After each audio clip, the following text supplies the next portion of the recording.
Olá, pessoal. Cumprindo nossa promessa, né, de estar fazendo essas videoaulas para gravar os conteúdos que a gente discute normalmente nas nossas aulas presenciais, né, quando ministramos o componente curricular Tecnologia Digital da Informação e Comunicação no contexto da educação, né? Então, nós costumamos ministrar alguns conteúdos, estabelecer algumas discussões em sala, e para que vocês não fiquem sem acesso a essas discussões, né, que são interessantes, trazem contribuições, esclarecem detalhes importantes, a gente então está fazendo essas videoaulas com esse objetivo, tá?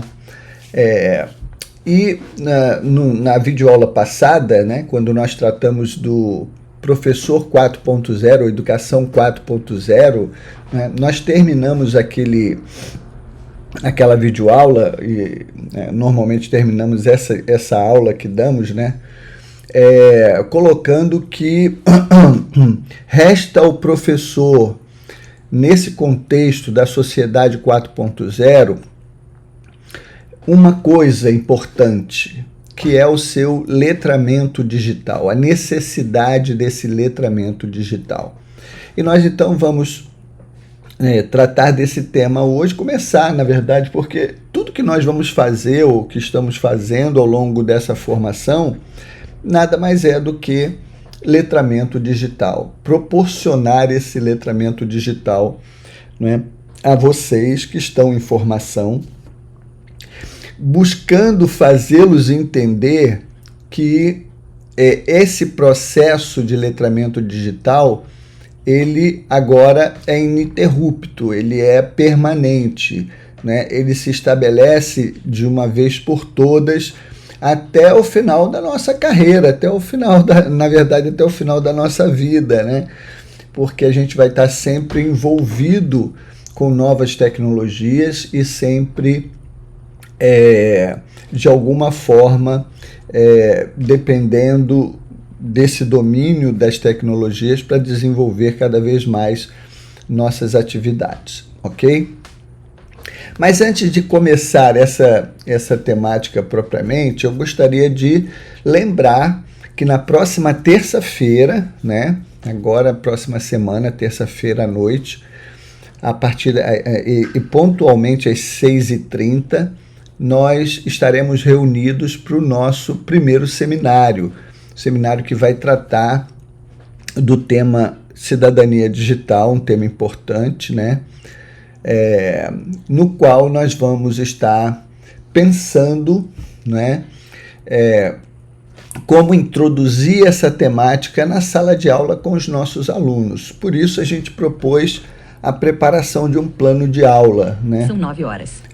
Com o objetivo de que nós possamos pensar essa introdução, essa abordagem, né, dessa temática importante, que no contexto atual está nesse formato transversal, né? Nós estamos no ano da implementação da BNCC Computação, e um dos eixos da BNCC Computação é cultura digital, e um dos temas fortes que está implícito na cultura digital é a questão da cidadania digital, né? Dos cuidados com o acesso, né? Os cuidados nesse processo de exposição nas redes sociais, em outros ambientes, enfim. Então, nós estamos voltados para essa abordagem, né? E, então, esse tema é importantíssimo que nós devemos privilegiar nesse encontro, ok? Espero que todos estejam se preparando para esse momento, é um momento importante, né? Lembrando que nós temos outras atividades lá no nosso ambiente, na nossa sala de aula, que precisam ser desenvolvidas, atendidas por vocês, né? Nós temos especialmente a atividade 5, que tem poucas pessoas que fizeram, né? Lembrando que a atividade 5, a atividade 9 depois, lá na frente e tal, mais na frente um pouquinho, né? Porque nós já estamos chegando ao final do nosso processo, podem ser feitas em dupla, em trio, tá? Então, pequenos grupos podem se organizar para fazer essas atividades, tanto a 3, quanto a 5, quanto a 9, né? Que são atividades que requerem uma escrita um pouco mais elaborada. E aí eu até peço que vocês façam em pelo menos dupla, tá? Não façam individualmente, façam em dupla essas atividades, ok? Eu acho que é bom para criar esse vínculo, essa colaboração, essa cooperação entre vocês, e é importante também até para facilitar esse processo de correção, de avaliação que nós fazemos, tá bom? Bom, então voltando agora à nossa temática, né? Letramento digital. Nós vivemos, evidentemente, numa sociedade que é profundamente marcada pela presença das tecnologias digitais, né? E o contexto educacional não está alheio a essa realidade, muito pelo contrário, né? Nós já vimos que as tecnologias digitais estão na escola, né? Se não estão formalmente, porque muitas vezes esses recursos não são usados adequadamente, né, pelos diversos atores que estão envolvidos ali no processo, mas estão pelo menos informalmente, porque os professores trazem o seu uso dessas tecnologias para dentro da escola, né? A gestão tem a necessidade de uso desses recursos no próprio processo administrativo do sistema, né? Enfim, então evidentemente que ela já está presente no ambiente escolar, né? Então é impossível fugir dessa realidade. O letramento digital aparece então nesse cenário como uma necessidade para o professor, porque ele pode usar os recursos digitais para potencializar o processo de ensino e aprendizagem do seu aluno, né? A gente entende que o letramento digital implica na compreensão crítica e no uso ético e eficiente das tecnologias em diferentes contextos, né? E hoje nós vamos ver justamente no que implica esse letramento digital para apoiar, por exemplo, o planejamento de aulas, a mediação, né, no processo de ensino e aprendizagem, os processos de avaliação, né, promovendo com tudo isso uma educação mais interativa, mais acessível, mais contextualizada nesse ambiente, né, da educação 4.0, como nós vimos na apresentação passada. Bom, então, em termos genéricos, letramento digital pode ser conceituado como a capacidade de compreender e usar os sistemas computacionais, né, no caso do professor, em suas práticas pedagógicas ou no seu dia a dia, né? Pensando no sistema computacional como o conjunto, né, de módulos processadores, de máquina, de computador e softwares, né? Sistemas computacionais são módulos processadores rodando um conjunto de softwares. Os softwares dando vida a esses módulos processadores, né, a essas máquinas, para produzir um trabalho produtivo, para produzir conhecimento. Não é? Aquino ele oferece um conceito um pouco mais elaborado quando diz que letramento digital é o domínio de técnicas e habilidades para acessar, interagir, processar e desenvolver multiplicidade de competências na leitura das mais variadas mídias, né? Ele vai dizer, então, que um indivíduo,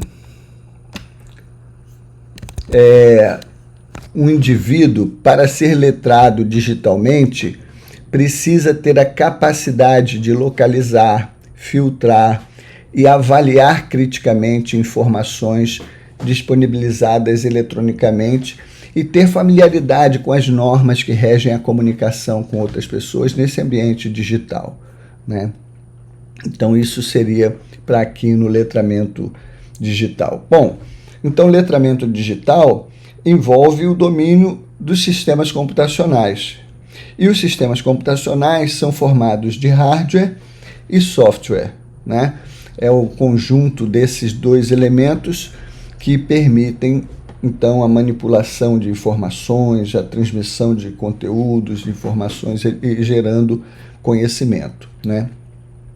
Nós temos um seminário para nos aprofundar nos conceitos de hardware e software. Será o segundo seminário, né? Então, a partir de terça-feira, vocês precisam se concentrar já no segundo seminário para a apresentação, que é também um conteúdo importante para nossa avaliação e também para a formação de vocês dentro do nosso componente curricular, né? Mas, introdutoriamente, o letramento digital necessário ao professor em relação ao hardware é a compreensão e o domínio de conceitos, de conhecimentos básicos em relação ao funcionamento desses módulos processadores, né?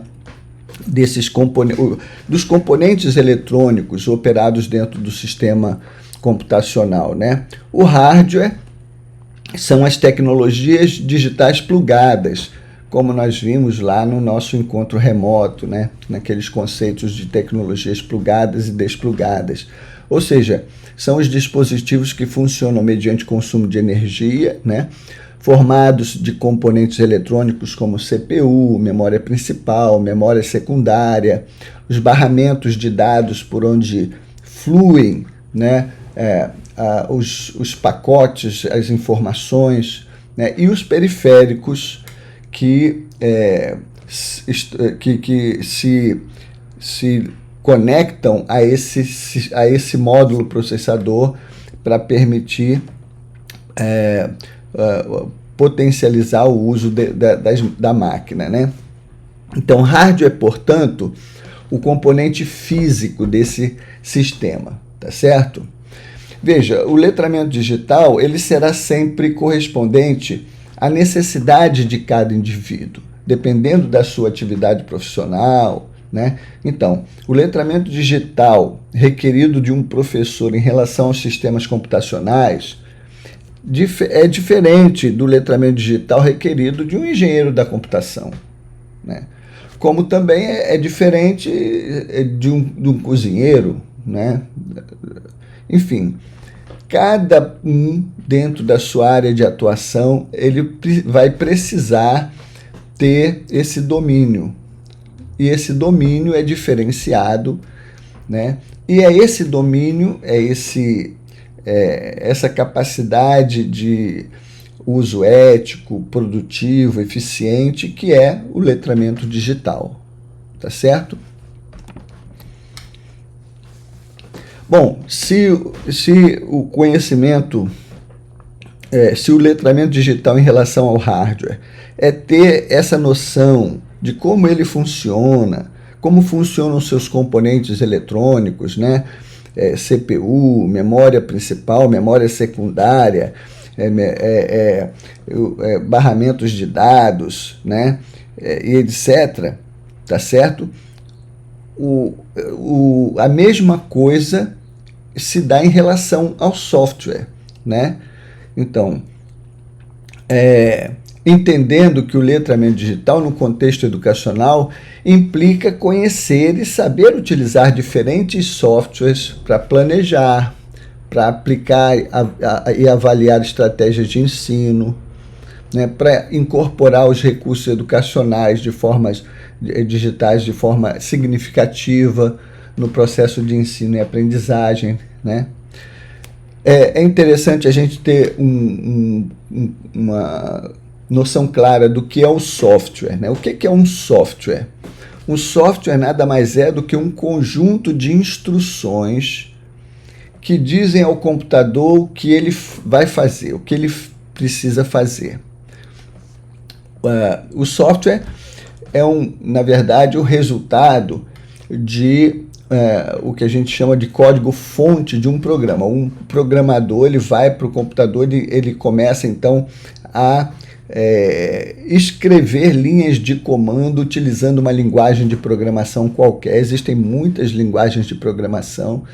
Então, vamos supor que o programador desenvolve um sistema em Java. Então, ele vai lá e começa a escrever usando as sintaxes, a semântica própria dessa linguagem. Ele vai escrever as linhas de código, né, as linhas de comando desse código-fonte. Depois de escrito esse código-fonte em toda a sua amplitude, né, esse código é compilado, né, porque a máquina não entende aquelas linhas de comando escritas ali naquela linguagem de programação, ela não entende. A máquina, na verdade, só entende zeros e uns. Ela só entende pulsos elétricos que representam zeros e uns. Pulso positivo é 1, pulso negativo é 0. Tá? Então, quando o programador escreve aquele conjunto de linhas de comando ali, né, para desenvolver o código-fonte do seu aplicativo, do seu programa, ele tem que compilar esse código-fonte e transformar esse código-fonte numa linguagem de máquina, né? Ou seja, ele na compilação daquele código, ele transforma aquele conjunto de instruções escritas ali naquela linguagem em comandos de máquina, que são zeros e uns, tá? São operações matemáticas que vão estar sendo desenvolvidas e executadas pela máquina, tá certo? Então, ele é responsável por controlar, o software é responsável por controlar o hardware, a parte física da máquina, e por executar tarefas específicas, como editar textos, fazer cálculos, navegar na internet, rodar jogos, né? Rodar simulações, tá certo? Então, de forma simples, a gente pode dizer que software é a parte inteligente do computador, que permite a interação entre o usuário e a máquina, tá certo? Então, letramento digital implica em compreender como funcionam, né? Implica em compreender como, quando e com que objetivo nós devemos usá-los nas nossas práticas pedagógicas. E, acima de tudo, implica em compreender o qual software deve ser usado em situações, em determinados contextos educacionais, tá certo? Então, eu conheço os softwares, eu sou letrado digitalmente quando eu conheço esses softwares, entendo como eles funcionam e posso trazê-los para a minha prática docente, aplicando esses recursos digitais para facilitar o processo de ensino e aprendizagem. Então, existem 3 tipos principais de softwares. O primeiro tipo são os softwares de sistema. O principal representante desse tipo de software são sistemas operacionais. Windows, Linux, macOS, né, para os desktops, para os notebooks, o iOS, o Android e outros menos conhecidos, BlackBerry e tal, para os dispositivos móveis, né, para os smartphones, tablets. Então, dependendo do equipamento, eu vou introduzir, um sistema operacional que vai gerenciar, né, todos os recursos dessa máquina. É o sistema operacional quem se comunica com a máquina, porque o sistema operacional tem os códigos de acesso à máquina. Então, é ele quem é o sistema operacional quem controla o teclado, o mouse, quem controla o monitor de vídeo, quem controla tudo, porque ele tem o acesso a esses recursos. Tá certo? Então, supor, por exemplo, que eu compre uma impressora. Comprei a impressora, eu instalo a impressora na minha máquina. Quando eu instalo ali, quando eu conecto aquela impressora na minha máquina, tá certo? Quando eu conectei ela ali, automaticamente meu sistema operacional reconhece que tem um recurso a mais ligado ao meu sistema. Mas ele ainda não consegue usar aquela impressora. O que eu preciso fazer para poder usar essa impressora? Eu vou precisar baixar lá do site lá do fabricante o drive da impressora, né? Aí eu instalo o drive da impressora no meu sistema operacional, e aí meu sistema operacional agora tem o código de acesso a esse recurso, aquela impressora. Aí eu posso editar um texto e tal, posso escrever lá e mandar imprimir, porque o meu sistema operacional agora reconhece e sabe usar aquela impressora, porque tem o código de acesso dela. Entendeu? Então, na verdade, os sistemas operacionais, eles gerenciam toda a máquina. É ele quem tem essa função, tá?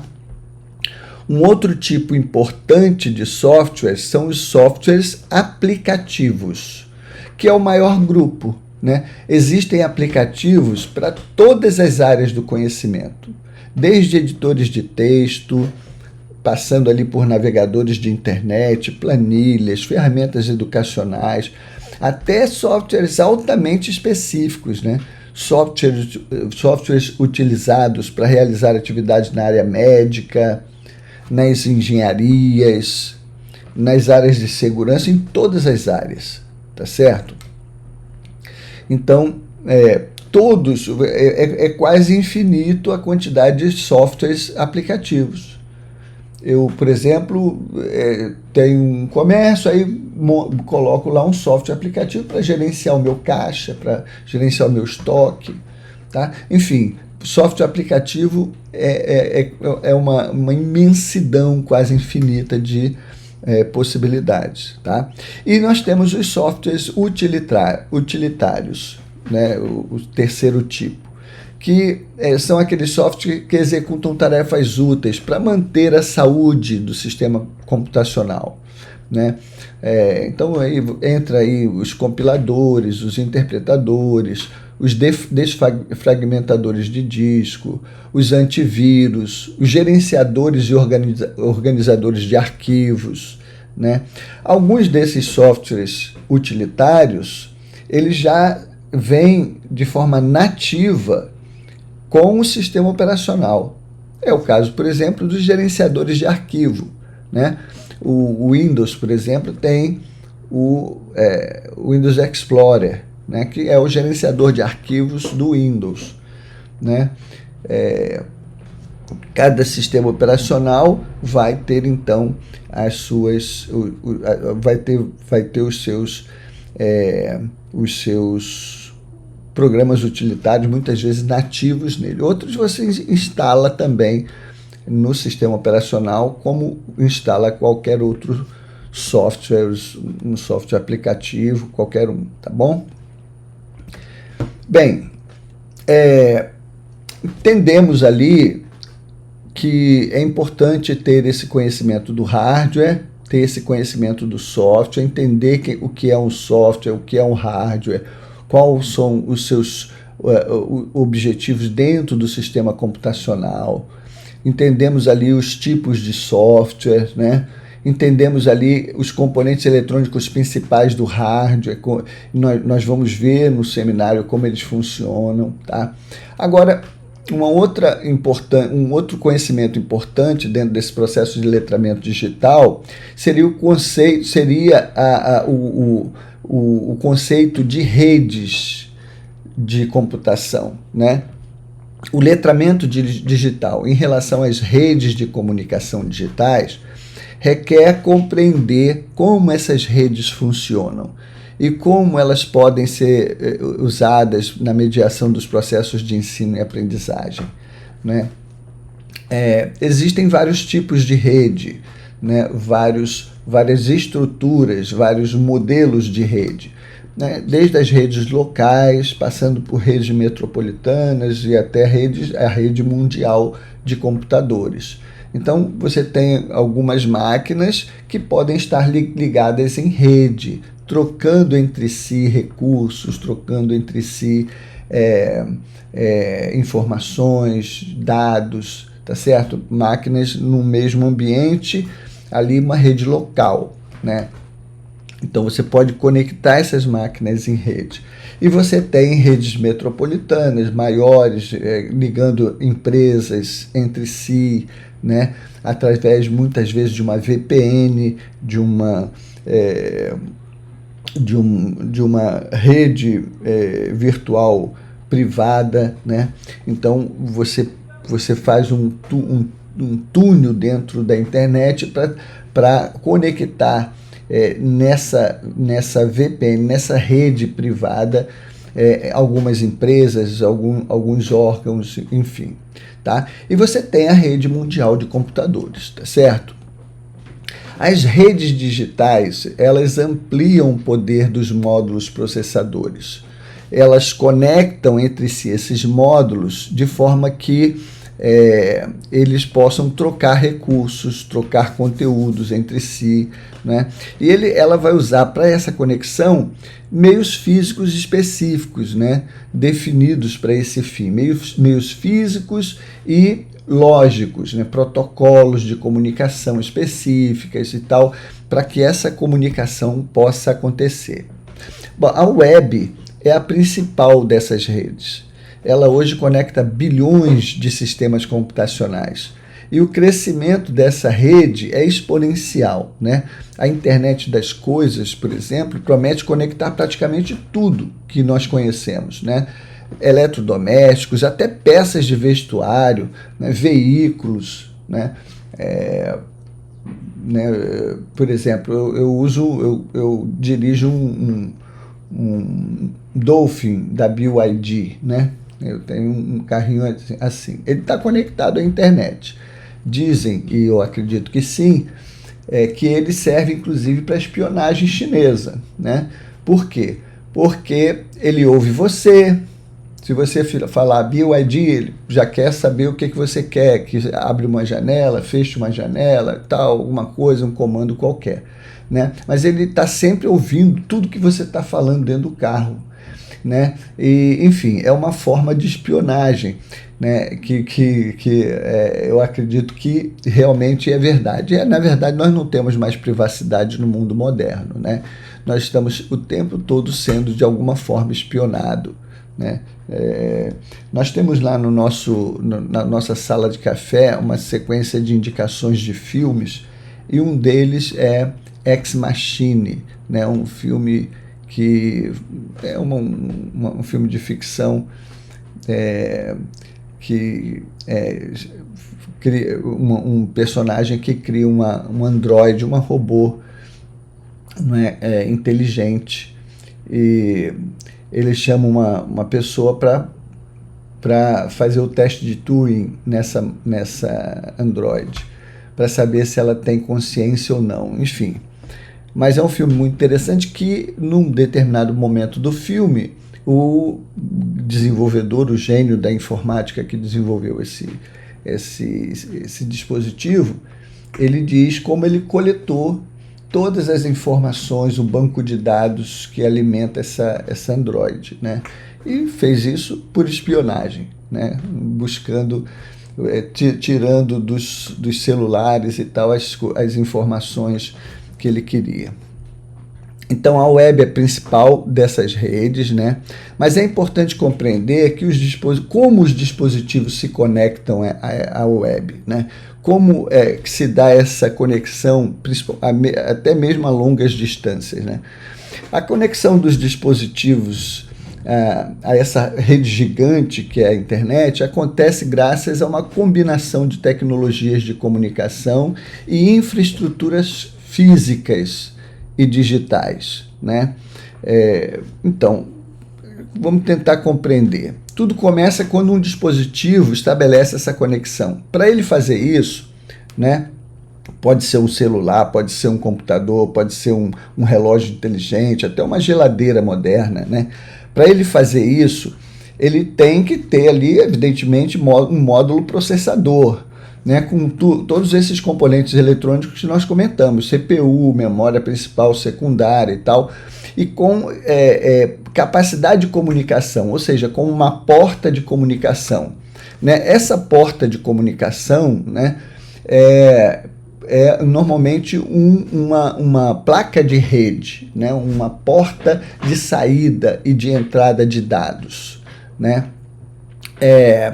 E essa placa de rede, ela vai estar conectada de alguma forma a um dispositivo que seria um dispositivo intermediário nesse processo de conexão, né? Um roteador, né? Que por sua vez está conectado a um modem, que é o receptor do sinal de internet que vem da operadora de internet, Vivo, Claro, né, Cabo, Alaris, enfim, uma operadora qualquer.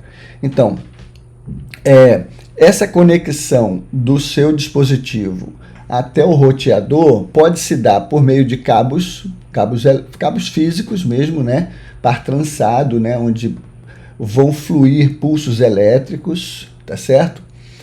Ou por meio do ar, né, através de redes sem fio. Essa rede sem fio pode usar diferentes tecnologias, por exemplo, Wi-Fi, 4G, 5G, Bluetooth, todos esses aí são tecnologias diferentes de redes de conexões sem fio, que usam o ar para transmitir os dados, os pacotes de dados, né? Esses pacotes de dados, eles vão transitar nesse meio físico como ondas de rádio, né? Então, ondas de rádio que saem da minha máquina e vão até ali o roteador que capta esse sinal, tá certo? Então, esses são sistemas, então esses sistemas computacionais vão se conectar aos roteadores, esses se conectam aos modems, como nós falamos, que são ali os dispositivos intermediários, pegando os sinais de sua máquina, né, suas requisições à internet e enviando para a internet por meio de provedores de acesso, a Brisanet e essas tantas. As distâncias agora se encurtam, né? Nessa autoestrada digital, a informação agora digitalizada viaja por cabos de fibra ótica. Depois que ele chega ali na operadora, no modem da operadora, os pulsos elétricos no formato de zeros e uns que estão circulando aqui na minha máquina, né? Os pulsos, eu estou aqui digitando, tudo aqui é pulso elétrico, tá? São zeros e uns, formato pulsos positivos é 1, pulso negativo é 0. Tudo é 0 e 1 aqui dentro da minha máquina. Quando ele sai pela minha porta de rede, ele vai assumir o formato do meio físico que ele está transitando. Se ele está transitando, se a conexão da minha máquina com o roteador é via Wi-Fi, ele vai ser transformado em ondas de rádio, esses pacotes de dados. Esses zeros e uns é transformado em ondas de rádio e vai chegar lá no roteador. O roteador reprocessa eles e tal, e joga eles no modem. O modem, então, agora conectado via fibra ótica à operadora, vai transformar esses pacotes de dados em feixes de luz. E agora esses dados vão trafegar à velocidade da luz. Tá certo? E vocês sabem, a velocidade da luz é cerca de 300 mil quilômetros por segundo. Isso significa que um feixe de luz é capaz de dar 8 voltas em torno do planeta Terra em 1 segundo. Na verdade, essa velocidade nunca foi fechada com exatidão absoluta, porque é impossível essa medição. A ciência nunca definiu uma velocidade exata para a luz, tá? Mas é a velocidade aproximada, cerca de 300 mil quilômetros por segundo, tá? Então, em 1 segundo, ele é capaz de dar, um feixe de luz é capaz de dar 8 voltas no planeta Terra. Por isso que a comunicação que nós estabelecemos, né, é praticamente instantânea, né? Eu estou aqui me comunicando com uma pessoa lá no Japão, aí eu digo, estou mandando um e-mail para você agora, pá. Daqui a alguns segundos ela diz, opa, chegou, obrigado. Por que isso? Porque aquele pacote, aqueles segundinhos que demoram, são os gargalos que existem nas pontas, na saída do pacote da sua máquina até chegar ao modem, ao roteador, ao modem. Depois, quando ele cai na fibra ótica, pronto, acabou, é instantâneo, tá? Então, chegando lá, passa também pelo mesmo processo até chegar na máquina da pessoa, tá certo?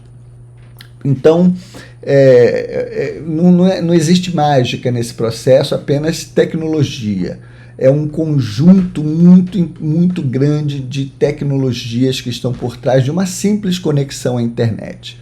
Né, os dados que transitam em minha máquina como pulsos elétricos, eles vão assumindo formas diferentes dependendo do meio físico por onde eles vão transitar, passando por ondas de rádio até se transformar em feixes de luz e aí ser transmitido de forma praticamente instantânea.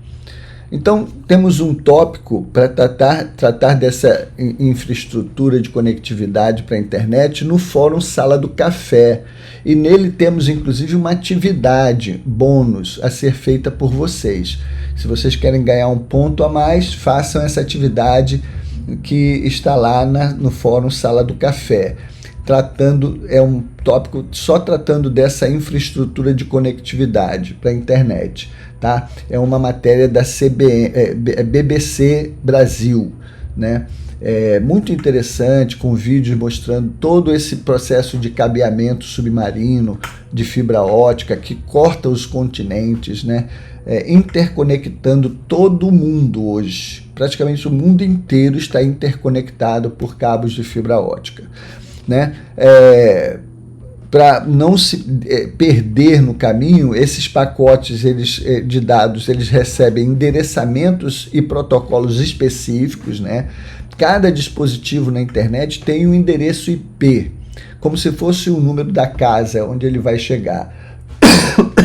E os dados seguem por caminhos organizados por protocolos, né? Como o protocolo TCP/IP, que garante que essa informação chegue correta no destino, tá? E é também por esse meio que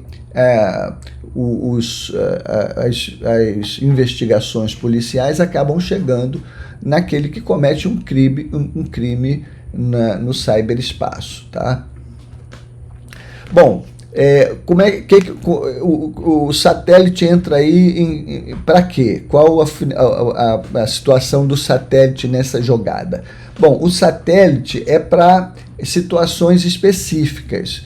Então, vamos supor que eu estou num lugar remoto, onde eu não tenho nenhum tipo de cabeamento, né? Não tenho serviço de nenhuma operadora de internet, né? Não chega nada lá, não chega cabo, não chega brisanet, não chega nada. Como é que eu vou me conectar à internet? A única forma, então, é através de satélite, né? Então eu vou estabelecer uma conexão com o satélite, mandar minhas requisições para ele. Para isso eu tenho que ter também uma antena né? Por exemplo, a Starlink, né, lá do Elon Musk, faz isso. Você compra a anteninha, compra ali o pacote de acesso à internet dele, e aí você vai se conectar à internet via satélite, né? Você está num lugar remoto, ou você vai fazer uma trilha, vai para um lugar distante e tal.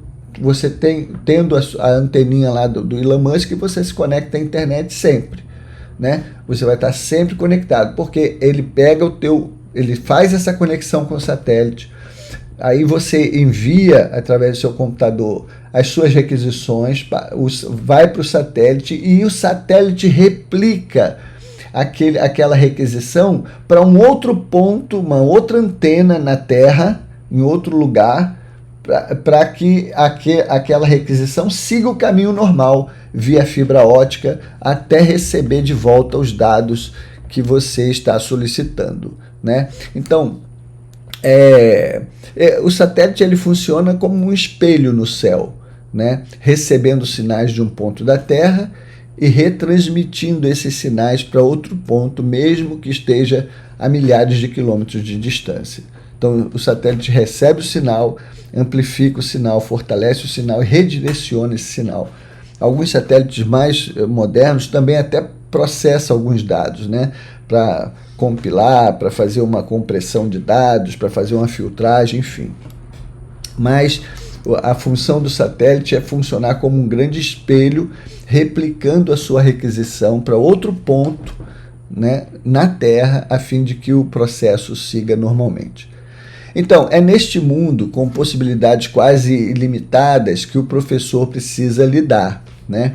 Nesse processo de letramento digital, ele precisa dominar e saber usar várias dessas ferramentas de comunicação.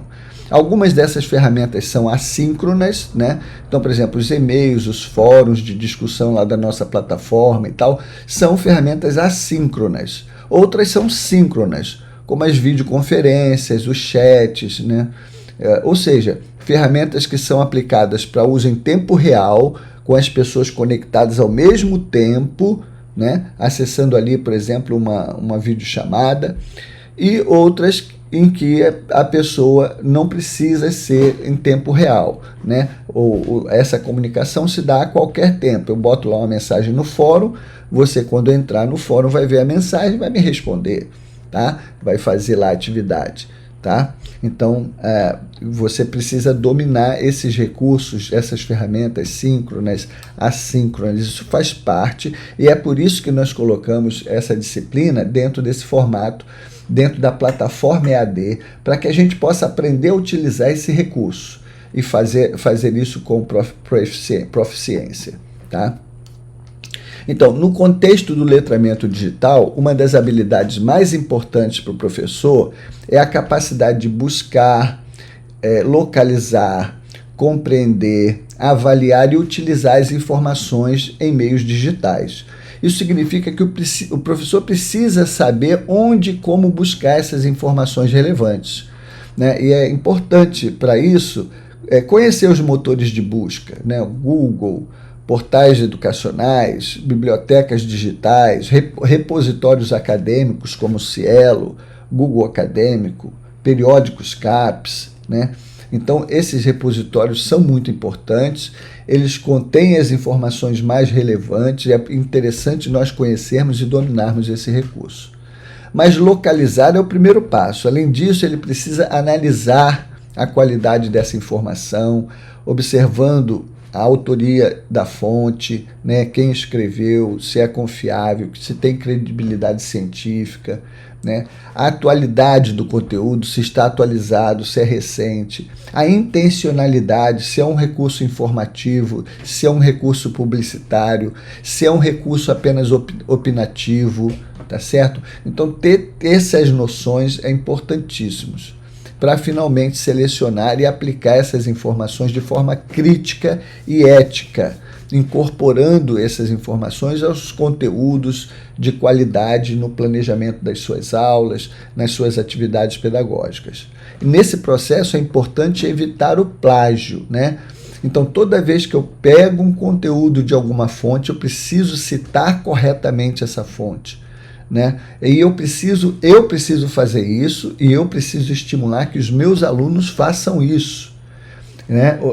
É um crime, o plágio dentro do ambiente acadêmico é um crime grave, né? Eu não posso simplesmente pegar o conteúdo de outro e tratá-lo como meu, tá? Eu tenho que citar a fonte, e citar a fonte é importantíssimo, inclusive para o autor, né? Que ganha pontos com isso, que é reconhecido com essa prática, né? Então, no contexto da educação atual, realizar trabalhos e atividades em ambientes digitais é parte integrante do processo de ensinar e aprender, né? É parte integrante desse processo de letramento digital.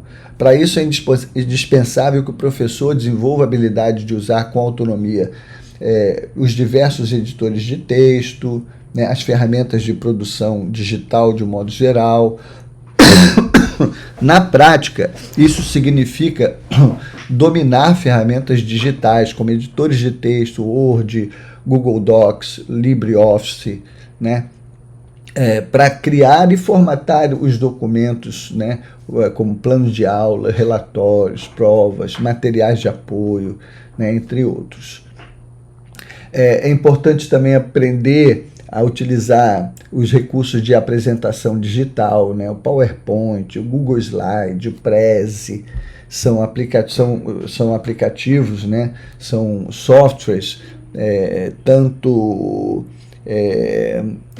web quanto locais, que você pode baixar e utilizar na sua máquina, né? O Prezi é mais web, o Google Slide também, nesse caso aí, para você organizar e apresentar conteúdos de forma visual e interativa em sala de aula, né? Nos ambientes virtuais que nós temos. A planilhas eletrônicas é importante, né? Dominar o Excel, dominar planilhas de um modo geral, para planejamento, para registro de notas, para controle de frequência, para análise de dados escolares, né? E até atividades didáticas, com gráficos, com funções, tá certo? Então, ter domínio dessas ferramentas é importante. Também é importante o domínio de ferramentas de edição de imagem, né? De edição de áudio, de edição de vídeo, o Canva, o Audacity, Clipchamp, o OBS Studio, são ferramentas muito interessantes que o professor hoje precisa dominar para desenvolver bem suas atividades pedagógicas, né? Especialmente hoje você precisa muito produzir vídeos educativos, né? Eu aqui estou, por exemplo, utilizando o OBS Studio, né, para gravar esse vídeo com essas telas e tal. Vou publicar isso no meu canal do YouTube, né? Poderia passar por um outro dispositivo para fazer uma legenda, não vou fazer isso, mas poderia fazer isso, né? Enfim, são muitos recursos que a gente pode utilizar dentro desse processo, né? Para produzir vídeos educativos, podcasts, tutoriais, cartazes digitais, né? E outros recursos que auxiliam nessa prática pedagógica nossa. No universo digital, a qualidade da informação é um aspecto fundamental, né? Ele precisa ser avaliado, especialmente no meio acadêmico educacional. E é importante para isso o professor utilizar algumas ferramentas, né? Para avaliar e garantir a integridade dessas informações. Uma das ferramentas importantes nesse processo são os softwares de controle de plágio, né? Nós falamos da importância da gente citar as fontes corretamente e tal, nunca trazer para nós, como nosso, conteúdos que nós simplesmente buscamos na internet, né? Para garantir a originalidade e a honestidade intelectual dessa produção textual, né?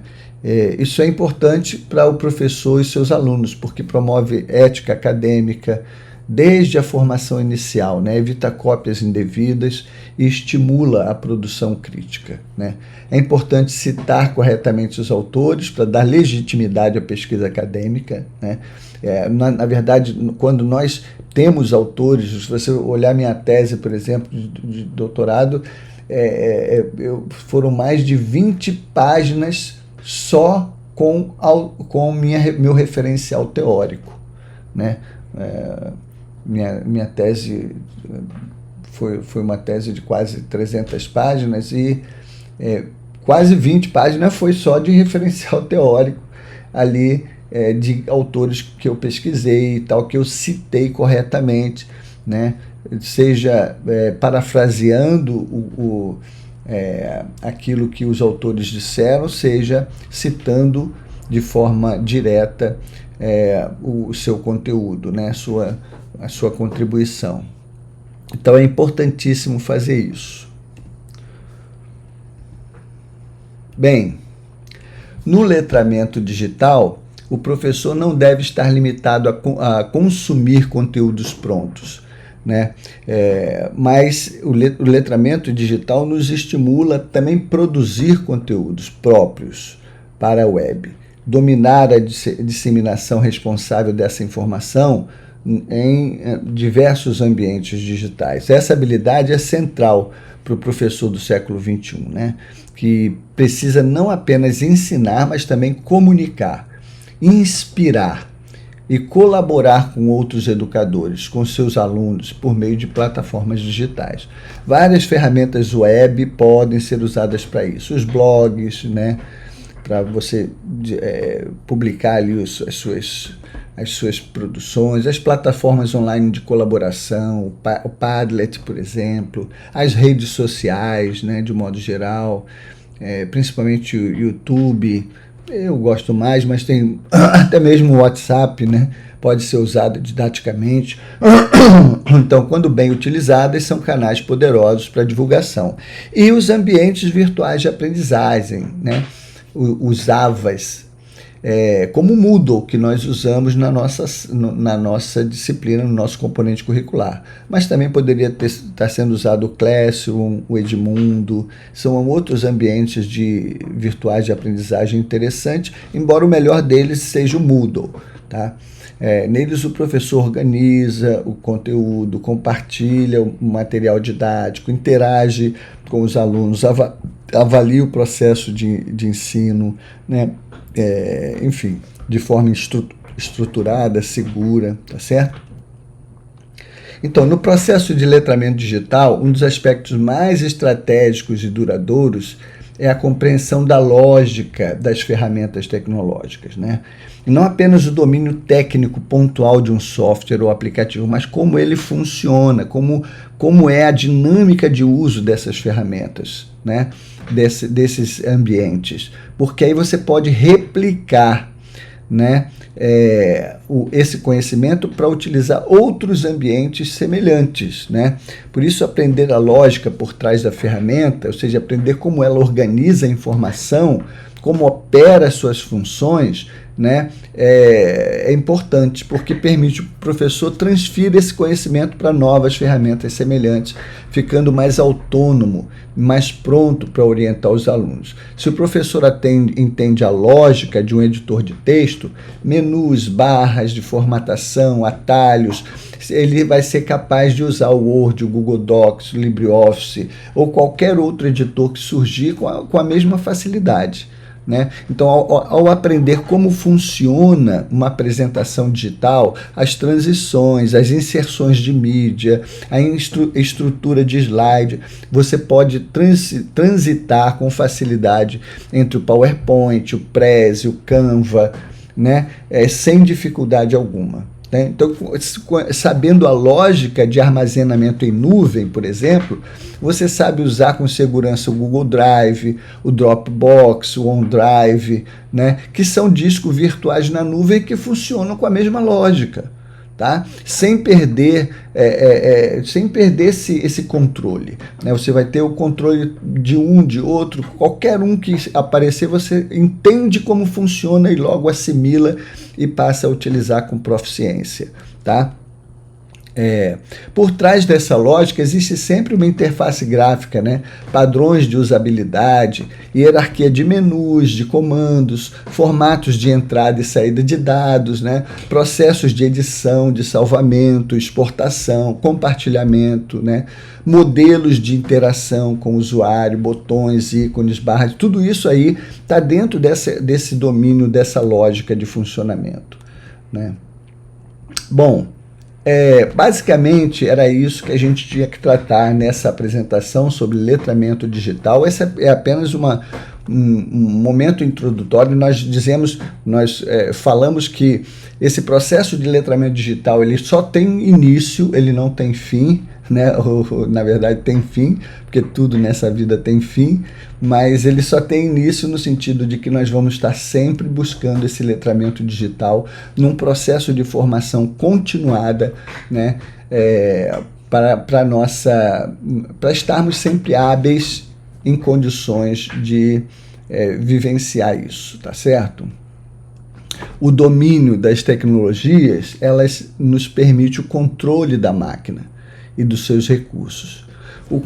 Do contrário, nós é que seremos dominados por essas máquinas, né? Espera-se, então, que se saiba usar os diversos módulos processadores como aliados na realização das atividades, na vida pessoal, na vida profissional, especialmente na educação. Ok? Então, um grande abraço a todos. Esse é o conteúdo que nós queríamos trabalhar com vocês nesse encontro.